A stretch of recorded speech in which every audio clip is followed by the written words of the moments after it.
Eu quero convidar você a uma breve reflexão da palavra de Deus. E para tanto, eu quero convidá-lo a abrir a sua Bíblia no Evangelho de Marcos, no capítulo 5.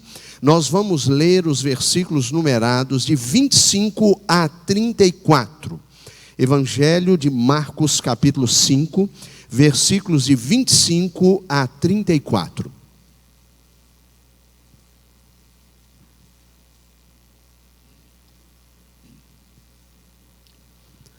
Marcos, capítulo 5, versículos de 25 a 34. Eu lerei na versão Almeida século 21 e quero convidá-lo a acompanhar esse texto. Mesmo que a versão que você tem em mãos seja um pouquinho diferente da minha, creia, nada vai mudar porque o teor da palavra é o mesmo. A palavra de Deus nos diz assim, Marcos 5, de 25 a 34. Estava ali uma certa mulher que por 12 anos sofria de uma hemorragia.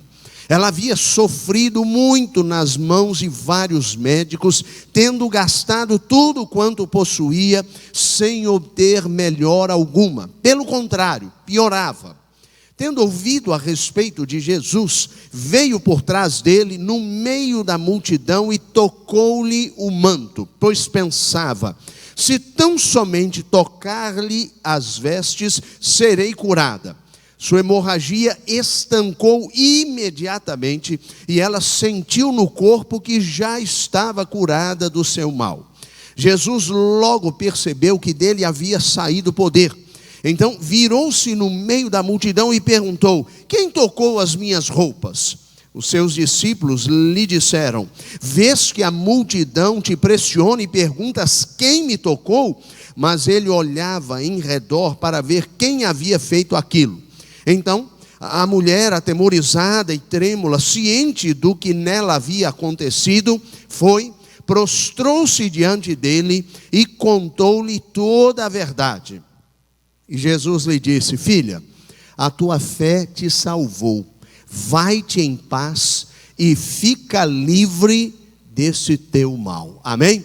Que Deus nos abençoe na leitura da sua palavra. Eu creio que, independentemente do que aconteceu com você, você ainda está aqui. Talvez você não tenha percebido, mas o dia de hoje se configura como um grande privilégio, também uma grande responsabilidade. Você amanheceu vivo. Teve a oportunidade de construir, no dia de hoje, uma série de situações, algumas delas abençoadoras, outras nem tanto assim, mas você travou vínculos com a vida e chegou até aqui. Eu não sei quantos anos você tem de vida, eu não sei quais foram as experiências pelas quais você passou ao longo da sua trajetória, mas fato é que eu e você chegamos até aqui. E isso significa dizer que nós estamos sendo abençoados. Mas há uma pergunta que diante deste cenário, diante desta conclusão que eu e você tiramos, de que estamos vivos e chegamos até aqui pela graça e misericórdia do nosso Deus, precisamos nos fazer. A pergunta é simples, porém perturbadora. O que fazer a partir de então? Eu não sei, repito, pelo que você passou até aqui. Mas sei que a sua vida ainda não acabou e ela precisa continuar valendo a pena. Algumas observações importantes sobre o tempo no qual eu e você estamos inseridos. A primeira observação que eu quero fazer com você e que merece a nossa atenção: o jeito de comprar dos nossos dias mudou. Aliás, isso se intensificou nesses últimos tempos, especialmente por conta da pandemia do coronavírus. Até então, nós não tínhamos tantas operações online como nós temos nos dias contemporâneos. Mas esta é uma realidade sem volta. O mundo mudou. Eu e você estamos aqui e precisamos saber que o jeito de comprar mudou. Anteriormente, nós até tínhamos o que chamávamos de fidelização. Hoje em dia, não necessariamente, porque você pode comprar de uma loja em São Paulo e receber dentro de pouquíssimos dias na sua casa, no prazo combinado. E exatamente o produto que você talvez nem encontre na sua cidade. Você pode fazê-lo até num plano internacional, você pode comprar um produto de fora do país. É bem verdade que ultimamente estamos sendo bem taxados quando pensamos nisso, não é? Então é bom pensar duas vezes antes de fazê-lo, mas você pode. Se quiser, você pode fazer. E isso significa dizer que o mundo está mudando. Não obstante o jeito de comprar ter mudado, há uma outra situação que mudou também. O jeito de estabelecer vínculos mudou. Você há de convir que hoje é bem possível conversar ao telefone, especialmente num dispositivo de áudio e vídeo, ao vivo, com alguém que talvez esteja do outro lado do mundo. Eu me lembro quando estava no seminário, no finalzinho da década de 1990, eu tinha que lutar para entrar numa fila e conseguir um momento para ligar de um orelhão para a casa dos meus pais, aqui em Governador Valadares, enquanto eu estava lá no Rio, no bairro da Tijuca. Hoje em dia isso não é mais necessário. Aliás, eu nem sei se tem orelhão por aí, não é? Quer dizer, até deve ter, mas não daquele tipo que nós tínhamos naquele tempo, não é? E naquele período nós ligávamos e ouvíamos a voz, conversávamos com a pessoa, mas hoje em dia você pode ver a imagem de quem está do outro lado da tela e conversar e ter percepções audiovisuais. Então, o jeito de travar vínculos mudou. Você há de convir comigo. Nesses últimos tempos, especialmente depois da pandemia, o jeito de cumprimentar mudou. Você vai dizer, pastor, nós já desencanamos, já não estamos mais preocupados em cumprimentar com o cotovelo, não estamos mais preocupados em dar aquele toquezinho assim. A grande verdade é que mesmo quando você pega na mão do outro, a primeira coisa que você pensa é, devo higienizá-la ou não? Essa é uma questão que hoje está em pauta no coração de muita gente, especialmente dos paranoicos, né? Que entram em crise muito rapidamente. Então o jeito de cumprimentar literalmente mudou. Você também é obrigado a admitir que o jeito de cultuar mudou também. Antigamente, se você não fosse ao templo, tinha perdido o culto. Hoje em dia não necessariamente. Você pode acompanhar o culto da sua igreja online do outro lado do mundo, se você lá estiver. Eu vou dizer até mais, você pode acompanhar o culto que ficou gravado. O pastor acabou de falar sobre isso há pouco. Ele disse, se você não ouviu a mensagem da manhã, você pode fazê-lo, porque o culto está gravado. Então você pode ir ao canal do YouTube que a igreja tem, você pode chegar lá e acessar o culto, a data e hora, e você terá acesso a tudo que aconteceu aqui. Talvez de maneira até mais confortável. Então o jeito de cultuar mudou. Você também é obrigado a admitir isso. Não obstante todas as mudanças a que me referi até então, o jeito de aprender também mudou. No passado, se quiséssemos fazer uma pesquisa, precisávamos lançar mão de uma biblioteca física. Precisávamos ir até um livro numa prateleira, muitas vezes empoeirada. Precisávamos abrir aquele livro ou aquela enciclopédia para tentar encontrar termos, informações que pesquisávamos. Hoje em dia, você antes de ir ao médico, já faz uma pesquisa no Google para tentar entender o que você tem. É assim ou não é, pastor Rimac? Muito provavelmente alguém já chega dizendo, eu tenho isso e aquilo outro. Esses dias eu precisei lançar mão de uma ajuda aqui em Governador Valadares. A minha filha mais velha disse, pai, a máquina de lavar, infelizmente, não está drenando a água. Eu disse, eu conheço um técnico aí, vou pedir para ele dar um pulo aí. E o nome dele é Renato, sujeito bom. E ele é até parente do seu Osmar. Tem um parente do seu Osmar aqui, né? E conhece o Renato, provavelmente da dona Hilda, né? Parente da dona Hilda, a esposa do seu Osmar, que infelizmente já faleceu, o seu Osmar. E o Renato não me atendeu no primeiro momento, provavelmente estava fazendo algum outro atendimento, mas me retornou, e quando me retornou, eu disse, olha, eu preciso de uma ajuda, a máquina de lavar da minha filha, que estuda aí em Governador Valadares, deu problema e eu preciso que você vá lá. Ela não está drenando. Aí eu disse a ele, provavelmente é a eletrobomba.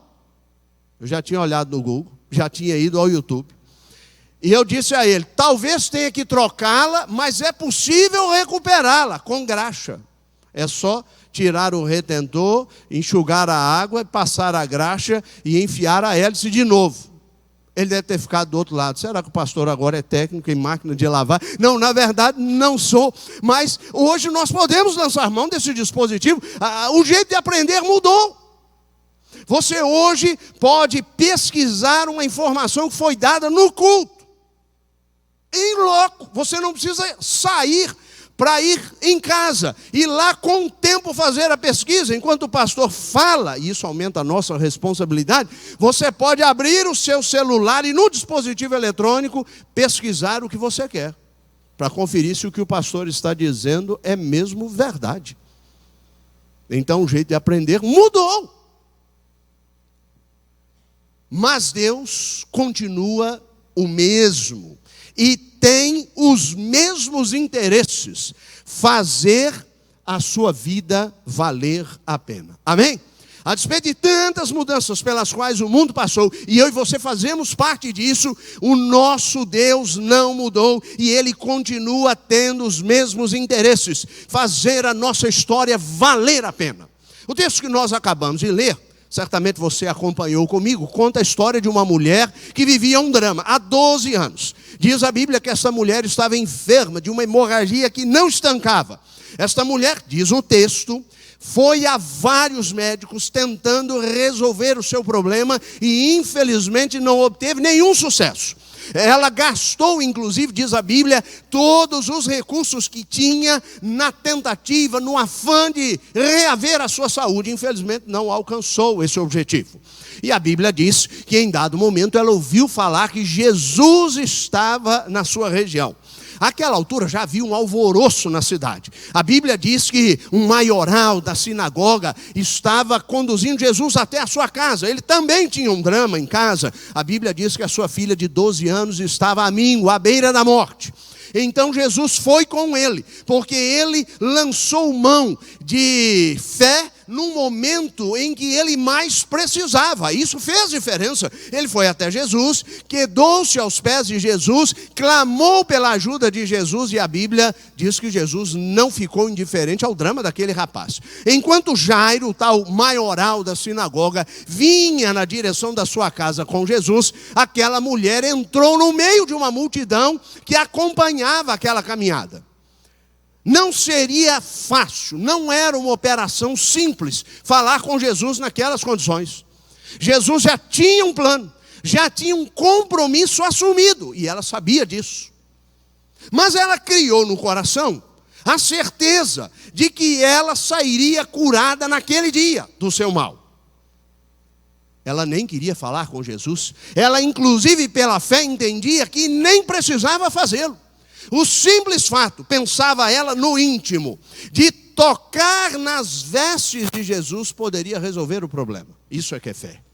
E a Bíblia diz que esta mulher se infiltrou no meio daquela multidão e ela fez exatamente aquilo que o seu coração estava determinado a fazer. Ela tocou nas vestes de Jesus.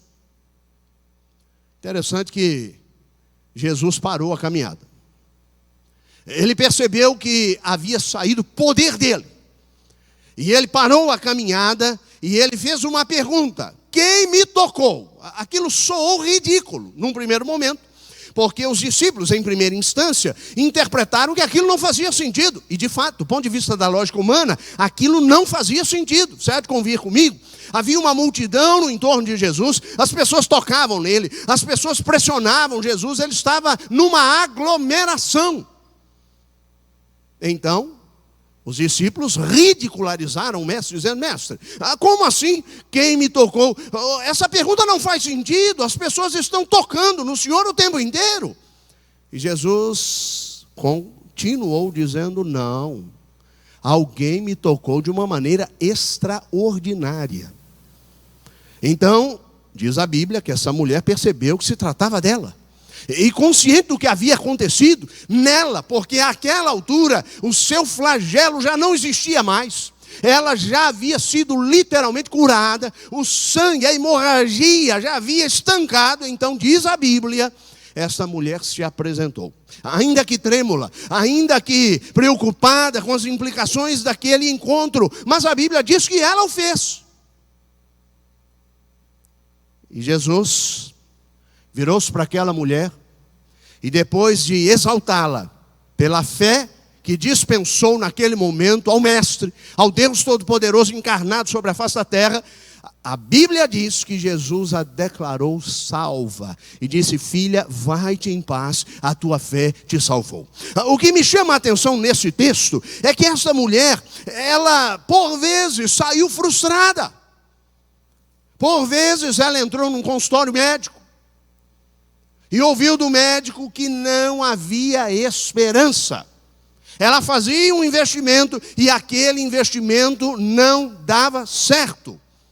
Mas agora, diante do Mestre, o Deus Todo-Poderoso, Jesus, aquele que ainda não desistiu de fazer a nossa história valer a pena, a vida daquela mulher foi absolutamente transformada. E a Bíblia diz que esta mulher, além de curada do seu flagelo, ela também foi salva. A alma dessa mulher foi resgatada pelo Deus Todo-Poderoso, porque ela depositou no Senhor a fé. E aqui uma observação importante que eu preciso fazer, lançando mão de um texto correlato que corrobora essa verdade. O texto do apóstolo Paulo aos Efésios, no capítulo 2, versículos 8 e 9. No qual a Bíblia diz que é pela graça que eu e você somos salvos, mediante a fé. E isto não vem de nós, é um dom de Deus, não vem das obras para que ninguém se glorie. Então a fé é um dispositivo que pode literalmente nos aproximar do Senhor, tocá-lo e transformar a nossa realidade. E esse é o parâmetro com o qual vamos nos ocupar na noite de hoje. O exercício de uma fé que transforma a nossa realidade. Você ainda está aqui e precisa fazer a sua vida valer a pena. Você não pode chegar daqui a 2, 3, 5, 10 anos, olhar para trás e dizer: a minha vida não valeu nada. O meu casamento não prestou. Os meus filhos são um fracasso. A minha família, idem. A minha carreira profissional não me realiza. A minha vida espiritual não existe, porque ela é literalmente inoperante. Eu oro e Deus não me responde. Você não pode chegar daqui a 2, 5, 10 anos e perceber que a sua vida não aconteceu. Pelo contrário, você precisa chegar lá, olhar para trás. Se Deus der vida a você, você precisa chegar lá, olhar para trás e dizer: a minha vida valeu a pena. O meu casamento foi uma bênção. Os meus filhos se transformaram numa bênção. A minha história deu certo, a despeito de tantas forças contrárias. A despeito de tantas decepções, a despeito de tantas frustrações, a exemplo daquela mulher. Então eu quero tirar aqui algumas lições, que esta mulher nos ensina com o seu comportamento no exercício da fé, para que eu e você entendamos de uma forma espetacular como podemos fazer a nossa história valer a pena. E aqui uma conjectura da minha parte, chama a minha atenção o fato dessa mulher ter sido abençoada antes de Jairo. E a conjectura é muito simples. Essa mulher, ela não esperou a oportunidade aparecer. Essa é uma avaliação pessoal. É uma avaliação de quem lê o texto. É uma impressão que fica no meu coração. Esta mulher fez a oportunidade acontecer. Então preste atenção no que implica uma vida de fé depositada no Deus Todo-Poderoso e o quanto isso pode literalmente transformar a sua realidade. A primeira coisa que você deve guardar no coração: encontre alternativa ou alternativas aos caminhos fechados. Essa é a primeira lição que o texto mostra. Quantas pessoas havia naquela multidão? O texto não entra em detalhes, mas inúmeras. Uma multidão é uma multidão. E a Bíblia diz que essa mulher não tinha chance de falar com Jesus. Ela não teria naquele momento, e ela estava correta, nenhuma oportunidade com o Mestre. Mas ela encontrou um caminho. Ela cavou o caminho. Ela fez a oportunidade acontecer. E por que o fez? Porque essa mulher encontrou uma alternativa aos caminhos fechados. Uma das grandes razões pelas quais as pessoas não dão certo na vida está relacionada ao fato de que muitas vezes as pessoas olham os caminhos fechados e interpretam isso como um empecilho para chegar onde precisam chegar. Você não deve fazê-lo. Você deve entender que portas fechadas não significam o seu fim. Caminhos fechados não significam necessariamente que você não possa acontecer. Quando eu penso nisso, eu penso em estratégia de vida. Sobrevivência, para ser mais exato. Eu me lembro de uma historieta muito interessante de um sujeito que estava numa crise tremenda. E ele estava procurando emprego e ele era vendedor. E infelizmente ninguém estava conseguindo dar emprego a ele, porque a própria cidade estava em crise, uma recessão econômica. Mas ele não desistiu. Chegou o período do Natal e ele descobriu que uma loja de sapatos estava oferecendo uma vaga de emprego. Então, ele foi até a loja de sapatos na tentativa de conseguir um emprego. A ocasião era propícia, ainda que soubesse que aquela vaga era temporária. Mas ele pensou, quem sabe, fazendo um bom trabalho eu não consiga a vaga em definitivo. Então, ele se apresentou lá na loja e aí o gerente o atendeu e ele disse, olha, eu vim por conta da vaga de emprego. E o gerente disse, pois não, é só deixar o currículo comigo, você tem um? Ele disse, tem. Mas antes de deixar o currículo, eu quero falar com o dono da loja. Ora, isso não é uma tarefa muito fácil. O dono da loja quase não para por aqui. Ele disse, não tem problema, ainda assim eu quero falar com ele. Ele disse, tudo bem, se você puder esperar, dentro de uns 15 minutos ele deve chegar. Ele disse, aguardo, sem grandes dificuldades. E ele ficou por ali, e exatamente dentro de uns 15 minutos, o dono da loja chegou. Ele se apresentou e disse, olha, eu vim aqui por conta da vaga de emprego. E eu trouxe o meu currículo e eu quero entregá-lo em mãos. O dono da loja pegou, agradeceu e disse, eu vou analisar e depois daremos uma resposta a você. Ele disse, mas antes de você ir embora, eu queria fazer uma pergunta a você, porque currículo eu tenho aos montes aqui.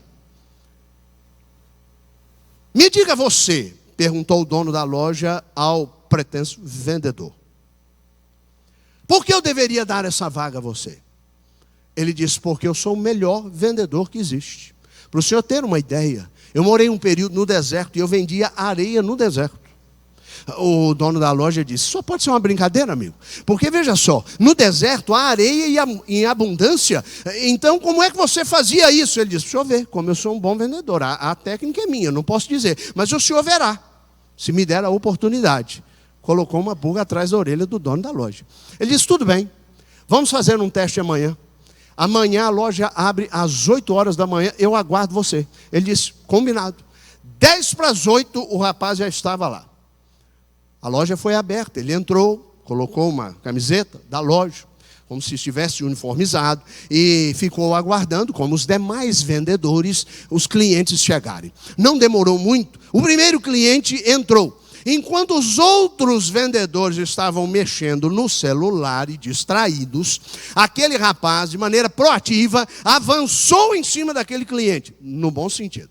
E virou-se para ele e disse, pois não, em que posso servi-lo? Ele disse, eu estou atrás de um sapato. Ele disse, de que cor? Ele disse, preto. Ah, ok, maravilha. Qual é o seu número? Ele disse, você tem um perfil, um estilo específico? E o rapaz descreveu. E ele disse, pois não, eu quero acomodá-lo aqui. Você quer uma água, um café? Eu vou servi-lo e vou buscar os sapatos que tenho disponíveis no seu número, na sua numeração. E ele foi lá e pegou alguns sapatos e começou a se abaixar e tirou o sapato do rapaz. Ele disse, não precisa fazer. Ele disse, calma, eu vou fazer isso. É meu trabalho.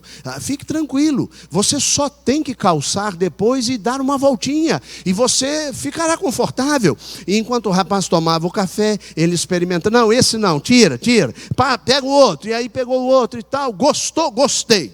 Agora dá uma voltinha, ele deu uma volta, para lá e para cá, o sujeito filmou no celular, e disse, olha como ficou bonito, rapaz, você está andando como um rei. O sujeito disse, maravilha. quanto custa o sapato? Ele disse, R$170. Poxa vida.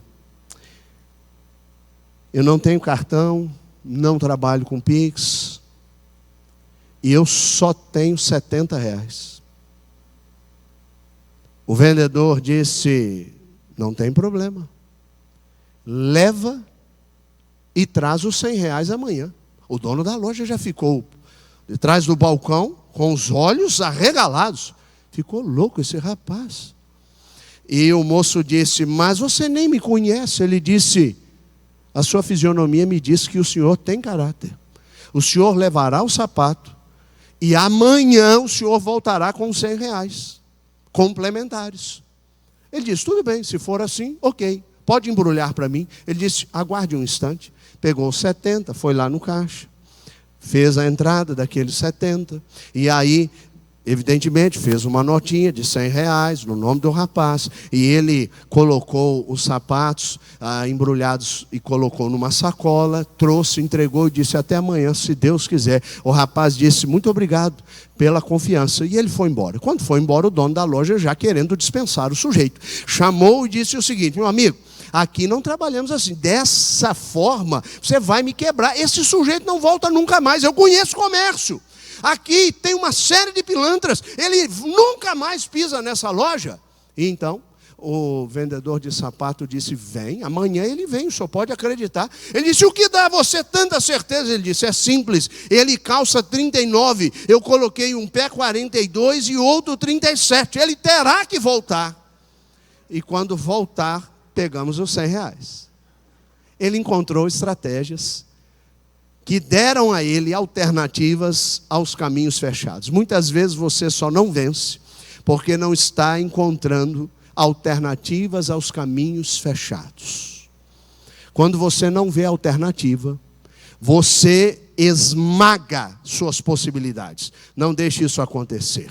A segunda lição que eu quero compartilhar com você nesta noite: conceba eventuais frustrações como combustível para novas realizações. Esta mulher, ela tinha tudo para, no auge de suas frustrações, desistir.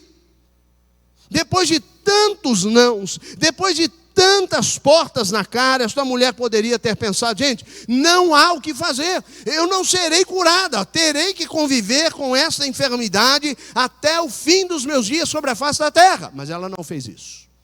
Ela lançou mão de um combustível que naquele momento moveu a sua fé, porque ela acreditou, e acreditou que em Cristo Jesus ela poderia vencer.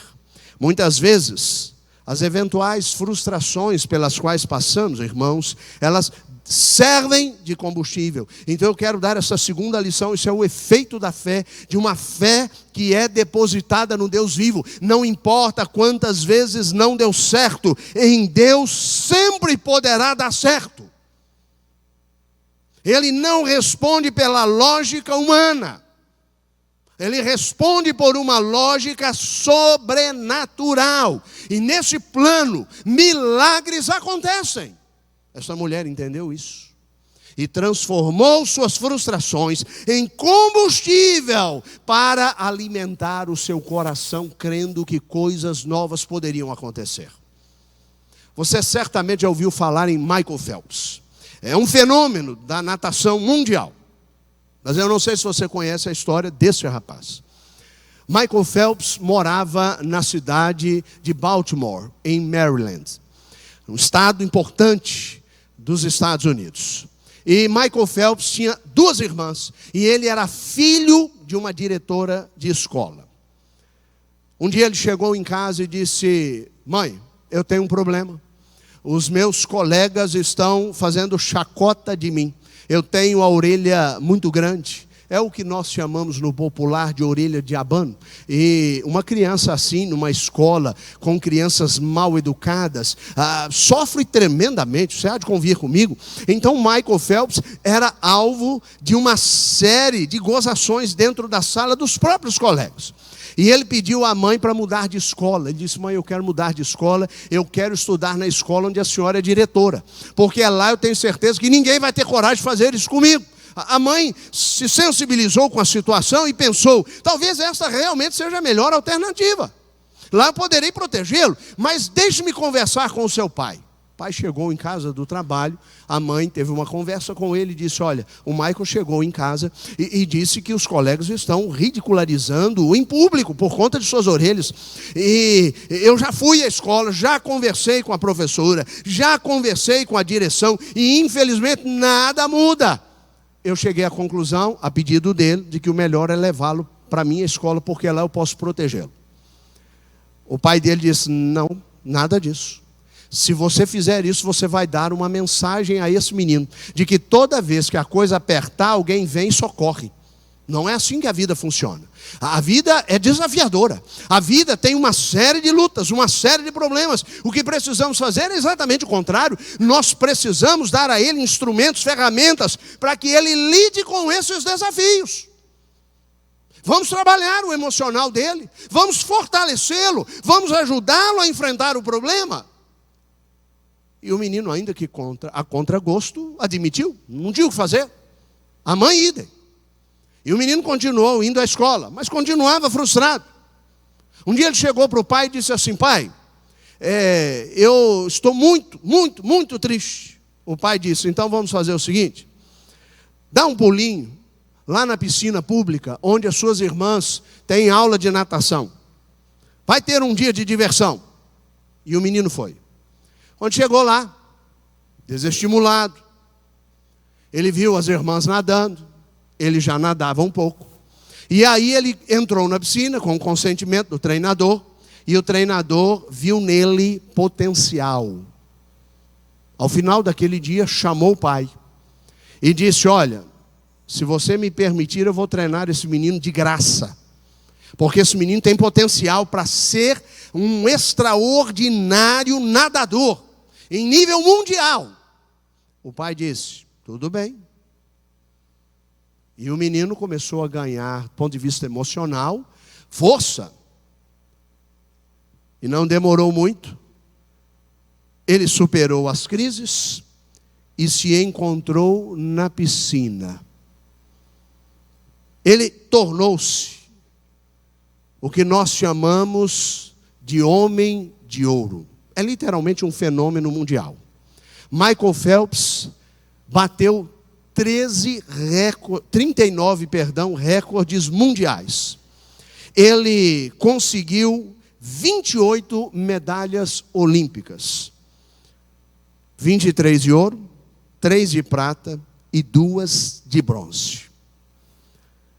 Eu e você precisamos entender que os desafios não podem nos paralisar. Eu e você temos que mentalizar a nossa história, no sentido de que muitas vezes nós vamos enfrentar frustrações, mas elas devem servir de combustível para que dias melhores se estabeleçam em nossa trajetória. Amém, irmãos? A fé nos leva a crer nisso. Terceira coisa que eu quero que você guarde no coração: não transforme desacertos pontuais em desastres definitivos. A cada vez que essa mulher saía de um consultório médico, ela entendia que a sua vida ali não tinha solução. Então aquele era um desacerto pontual. Mas o mais importante era o fato de que ela não se conformava com a enfermidade.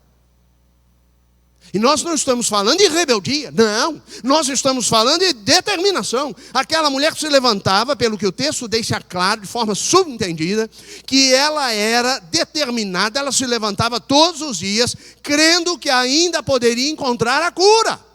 Ela foi gastando cada centavo do seu dinheiro, até não ter mais nada para investir na tentativa de recuperar a saúde.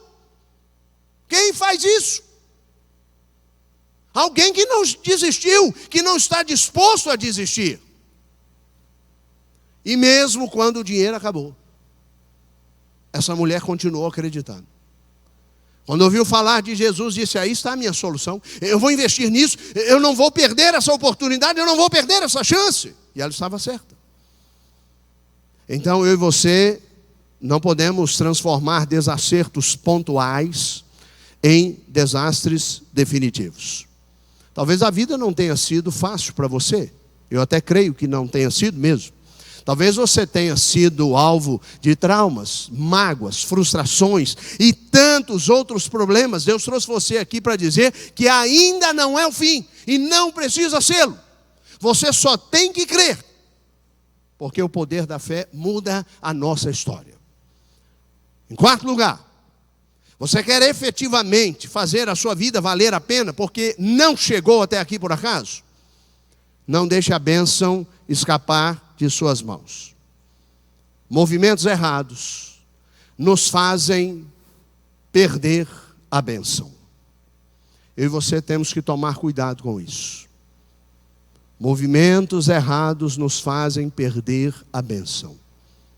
Há pessoas que choram aos pés do Senhor para ter filhos. E Deus finalmente dá os filhos. E aí os filhos se tornam razão para não vir à igreja. Interessante isso, né? Eu não posso, o menino não para. Alguém chora aos pés do Senhor para passar num vestibular concorrido e finalmente passa, e quando passa, não se lembra mais de Deus. Vai na festa do meio biruta, de tudo, até se tornar um biruta completo. Nós precisamos compreender que bênção deve ser preservada e deve ser vivenciada plenamente. Porque você não chegou até aqui por acaso.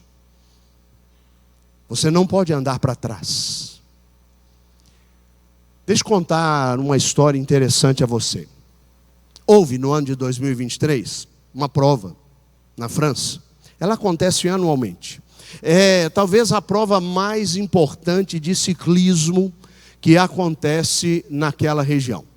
E 2 competidores que competem pela mesma equipe estavam pedalando juntos na ponta, no pelotão de elite, na ponta da prova. E eles acreditaram que já estavam com a vitória nas mãos. E de fato estavam. Provavelmente ninguém, por maior esforço que fizesse, conseguiria ultrapassá-los na reta final. Eles tinham a vitória na mão, já estavam com a mão na taça. Mas aí, resolveram comemorar. E quando comemoraram, aí vamos fazer o link com a mensagem da manhã, se distraíram, e na medida que se distraíram, um oponente passou os dois e ganhou a prova. Eu vou mostrar esse vídeo a você, preste atenção.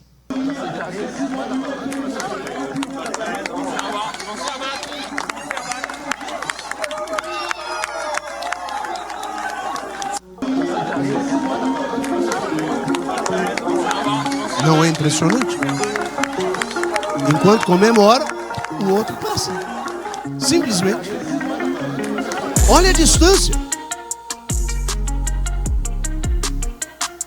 Olha, eu não sei quem patrocina essa equipe, mas deve ter ficado bem chateado com o comportamento deles, não é?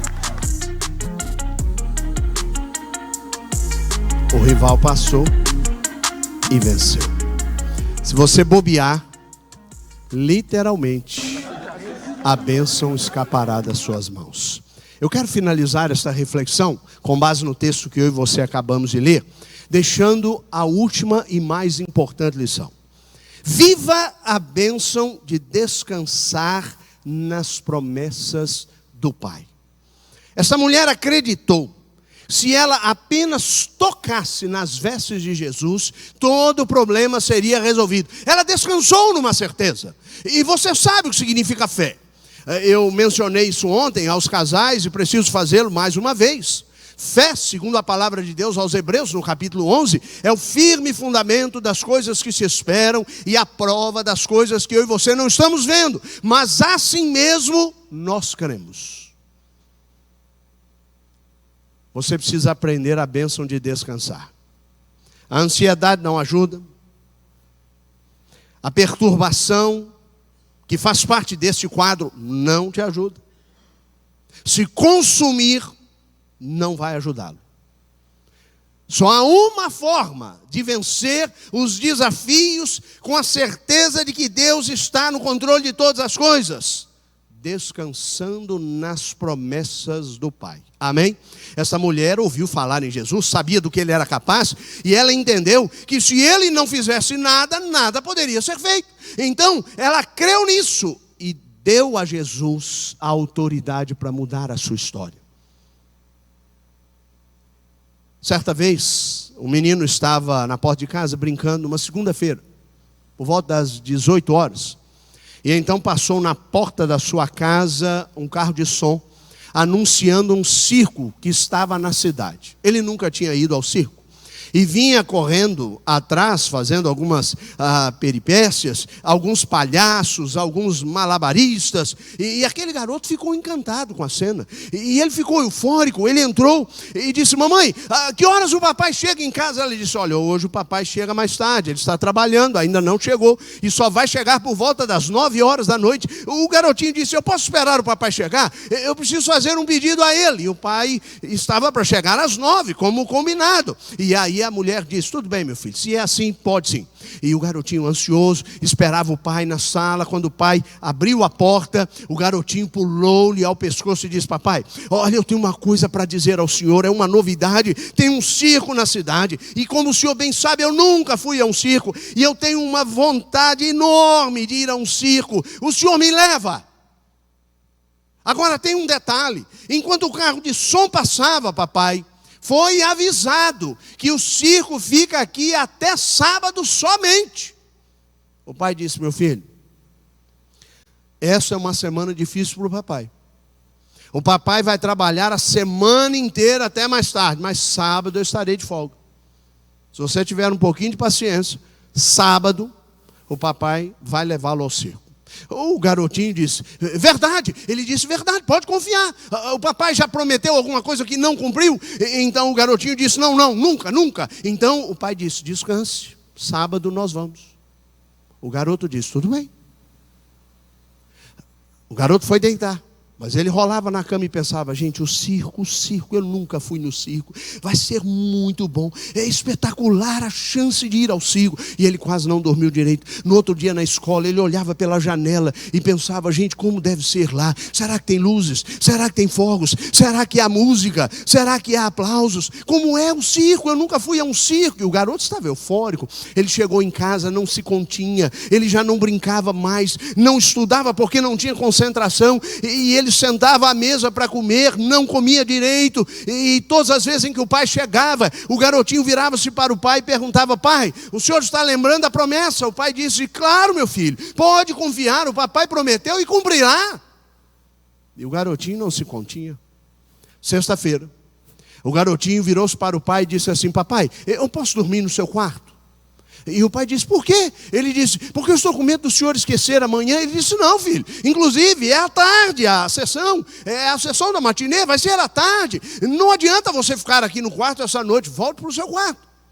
O garotinho foi para o quarto, mas não dormiu, passou a noite em claro, sonhando com o circo.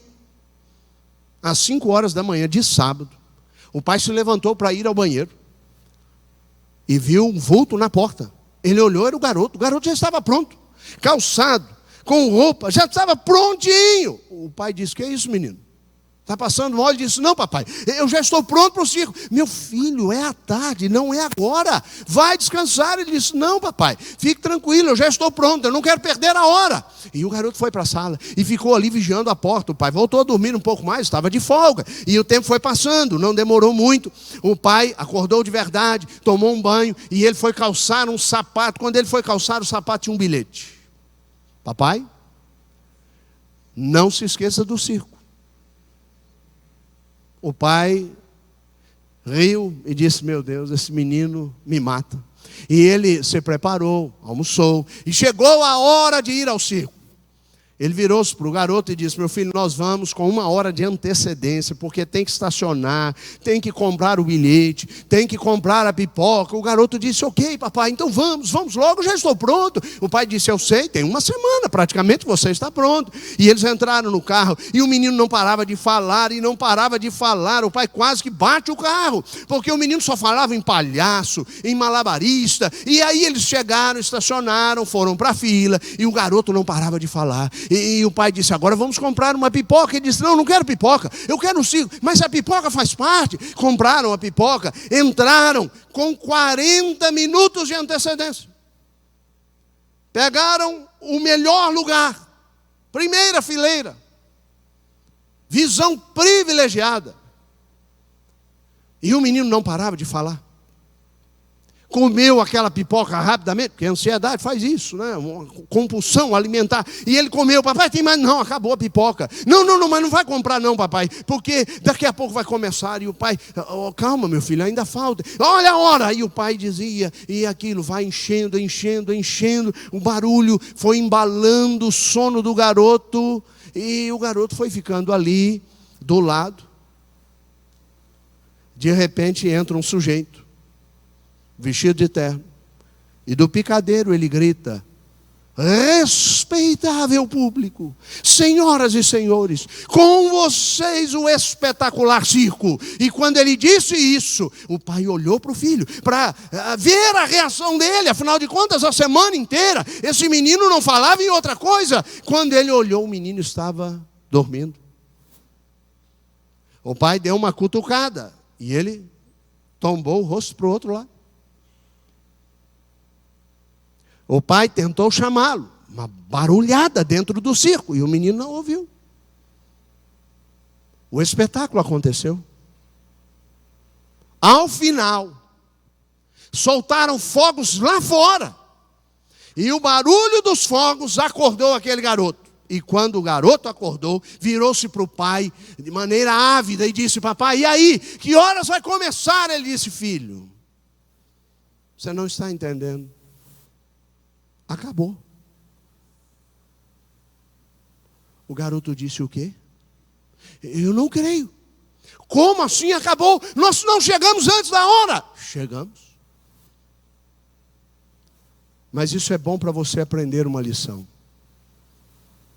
Quando você não descansa nas promessas do Pai, você perde o espetáculo da vida.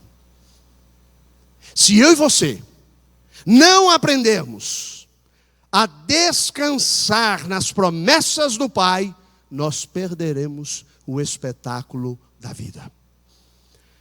Essa história é a prova, guardadas as devidas proporções, de que eu e você precisamos aprender a confiar no Deus que pode todas as coisas. Amém? Eu não sei o tamanho do seu problema. Eu não sei quais são as dores da sua alma. Eu não sei quais são as tristezas que atormentam o seu coração. Eu não sei quais são as angústias que tiram o seu sono. Mas eu vim aqui nesta noite para dizer uma coisa clara e objetiva. Deus quer fazer a sua vida valer a pena. Então entregue-se a Ele. Creia que Ele nunca perdeu uma batalha. Não perde e jamais perderá. Ele não vai desistir de abençoá-lo, mas você também não pode desistir da sua bênção. Esta noite é uma grande oportunidade para que eu e você tenhamos a bênção de Deus nas mãos. Você pode cruzar aquela porta ao final. Vou sugerir a lateral para você comprar um macarrão e pode ir embora como chegou, tão triste quanto, com um casamento indo de mal a pior, com a família fracassando dia após dia, com os negócios sem controle, uma carreira profissional que não realiza, uma saúde emocional que faz você acreditar que não vale a pena viver. Mas você pode sair daqui nesta noite pelas mesmas portas que eu indiquei e pode levar consigo a bênção na mão, a certeza de que Deus transformou a sua realidade, como Ele fez com aquela mulher. Ela foi a única no meio daquela multidão que saiu com a bênção na mão. Jairo a teve mais adiante, mas ali só aquela mulher. Porque ela creu, porque ela descansou no poder do Deus Todo-Poderoso. Havia um hino que nós cantávamos muito em nossa igreja no passado, que dizia: descansando nos eternos braços do meu Deus. E este é o fiel da balança, para quem tem a bênção e quem não a tem. A escolha é sua. Eu quero convidar você a baixar a sua fronte, e eu quero orar pela sua vida, pedindo a Deus que esteja literalmente abençoando a sua história. Se você precisa da bênção de Deus nessa noite, eu quero convidar você, enquanto abaixa a sua fronte, a fazer um sinal com uma de suas mãos, porque eu quero orar pela sua vida. Há alguém a quem Deus esteja falando nesta noite, não importa qual seja a área, não importa qual seja o contexto, não importa qual seja a sua dor, se você precisa da mão de Deus, da intervenção divina, faça um sinal, eu quero orar por você. Deus abençoe, Deus abençoe, Deus abençoe, Deus abençoe lá atrás, Deus abençoe aqui na frente, Deus abençoe, podem abaixar. Deus abençoe. Há mais alguém? Deus abençoe. Há alguém mais? Pode levantar a sua mão, faça um sinal, eu quero orar por você. Há alguém mais a quem Deus esteja falando? Deus abençoe lá atrás. Há alguém mais? Deus abençoe, pode abaixar a sua mão.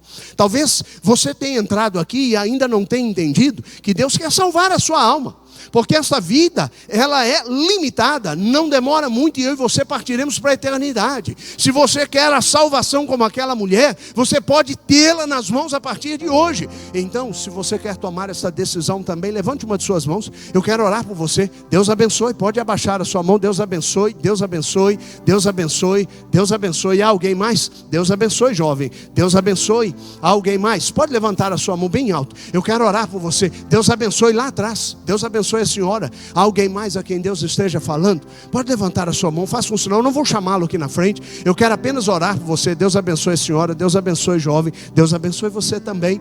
Há alguém mais? Deus abençoe lá atrás. Há alguém mais a quem Deus esteja falando? É o seu momento, trata-se da sua vida, da vida que precisa valer a pena. Você quer tomar essa decisão? Entregue-se ao Senhor nessa noite. Deus abençoe, pode abaixar a sua mão.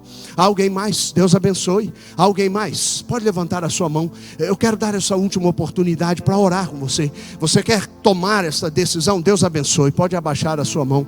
Eu quero orar por você. Feche os seus olhos. Deus, nós cremos no teu poder e na tua graça, e nesta noite nós vimos o que o Senhor é capaz de realizar. O Senhor é um Deus de milagres. O Senhor transformou a vida daquela mulher e nesta noite está transformando a vida de muitas pessoas. Nós queremos descansar nas promessas do Senhor, na certeza de que aquilo que nós não podemos resolver, o Senhor pode. Existe algo que não se relaciona ao expediente humano, tem a ver com o expediente sobrenatural, e nisso o Senhor é especialista, porque o Senhor é o Deus do impossível. Então eu quero entregar a vida de todas estas pessoas que manifestaram esse desejo nesta noite e confiar no Senhor, que levantaram suas mãos e disseram com este ato, que entregam suas vidas ao Senhor, entregam suas dores ao Senhor, entregam seus dramas ao Senhor. Então, meu Deus, no nome de Jesus, transforma essas vidas, realiza um milagre na história de cada uma dessas pessoas, para a glória e honra do nome do Senhor, que é nome sobre todo nome. Nós cremos assim, nisso confiamos, agradecidos pelo privilégio de ouvir esta palavra, em nome de Jesus. Amém, Senhor Deus, amém. Que Deus abençoe a sua vida.